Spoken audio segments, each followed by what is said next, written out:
straight from the heart of Taipei, from city policy updates to exciting local events. We've got you all covered. Taipei News, bringing Taipei to you. Hello everyone, this is Taipei News. I'm Sydney Wang, your host for the English news segment, this week at the Taipei Broadcasting Station. Coming up first, the Taipei City Department of Environmental Protection's Climate Change Management Division announced that the new generation for Net Zero, Taipei Youth Climate Missions Forum, will take place on December 10th, 2025, Wednesday from 9 a.m. to 4:30 p.m. at the Centrend Creative Park. Taipei is the first in the nation to pass the Taipei City Autonomous Regulations for Net Zero Emissions Management. Additionally, the city has introduced 4 major strategic pillars: cooling the city, building urban resilience, green mobility, and net zero lifestyles, all aimed at guiding Taipei towards a sustainable net zero future. This year's forum highlights urban net zero development and youth-led action.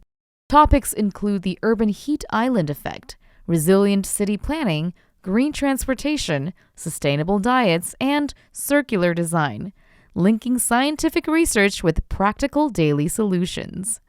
The department invites university students and young people across Taipei to take part and support the city's transition to net zero through real, meaningful action.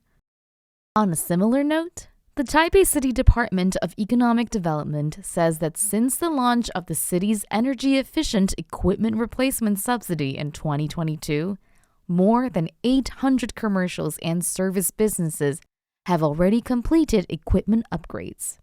To date, the program has supported the replacement of over 1,699 pieces of equipment, generating more than 120 million kilowatt hours in annual electricity savings, equivalent to a reduction of roughly 54,000 metric tons of carbon dioxide emissions.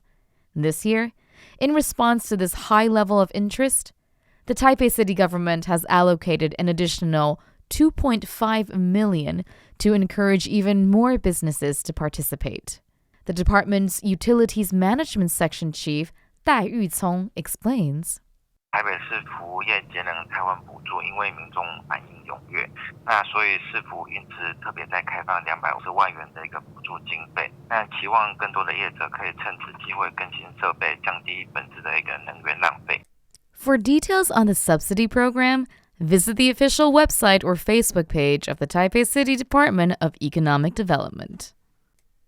For our next piece of news, you might be relieved to learn that the deadline for paying this year's land value tax has been extended to December 1st, due to the original deadline of November 30th falling on a weekend.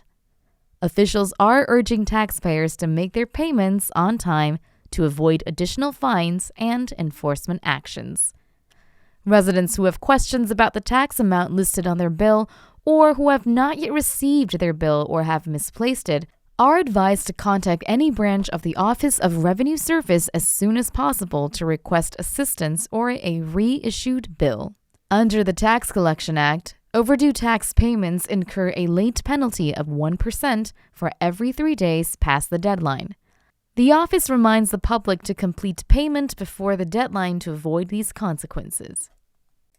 Coming up next, as Taipei Mayor Jiang Wan-an marks his 3rd year in office, the Taipei City Urban Development Department says the administration has delivered strong results on its vision of building a safe, livable city. From major progress in social housing construction and occupancy to climate-responsive urban planning, the city is pushing forward to create a resilient and comfortable Taipei. In terms of administration, the department's new unified social housing registration platform will officially launch at the end of December 2025, allowing applicants to register at any time. This responds to public demand for a streamlined system and significantly speeds up the application process. Through forward-looking urban planning, the city is working to build a Taipei that is both resilient and sustainable. Last but not least, on a lighter note, Taipei Zoo is celebrating a baby flamingo boom this year. Visitors to the waterfowl section of the zoo's bird world can now see 6 greater flamingo chicks, about 1 to 2 months old, lined up along the shore, preening, exploring, and showing off their adorable early life behaviors. It is also a rare opportunity to see adult flamingos, subadults, and chicks all together in the same scene. In addition to the newly hatched chicks, last year's teenage flamingos are currently transitioning from subadults to full adults.